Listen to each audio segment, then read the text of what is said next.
Ahojte. Toto cvičenie je zamerané na odmietanie toho, čo nám nepatrí. Ide hlavne o energie, emócie a vnemy z okolia, ako aj energiu, emócie, ktoré nám zvykne niekto vysielať. Niektoré energie, ktoré zvykneme počas dňa na seba natiahnuť. Určite sa vám stalo, že ste s niekým zavolali a zrazu ste sa necítili dobre. Alebo vás počas dňa niečo prepadlo a neboli ste si istí, čo sa to vlastne deje. Toto cvičenie vám pomôže zbaviť sa týchto negatívnych, nepríjemných pocitov. Predovšetkým dbajte na to, aby ste boli vonku alebo stali na balkóne.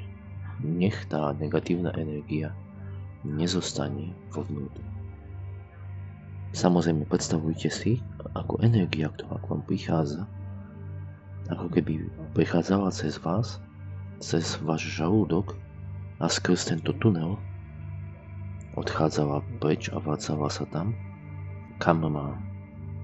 Spojte palec s ukazovákom.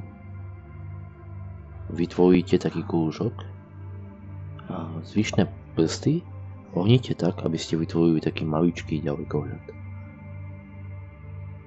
Takto si ruku položte na žalúdok a opakujte: všetka negatívna energia, ktorá ku mne prichádza, sa mení na pozitívnu a vracia k jej odosielateľu. Všetka negatívna energia, ktorá ku mne prichádza, sa mení na pozitívnu a vracia k jej odosielateľu. Všetka negatívna energia, ktorá ku mne prichádza, sa mení na pozitívnu a vracia k jej odosielateľu. Všetka negatívna energia, ktorá ku mne prichádza, sa mení na pozitívnu a vracia k jej odosielateľu. Toto cvičenie opakujte aspoň 10 dní.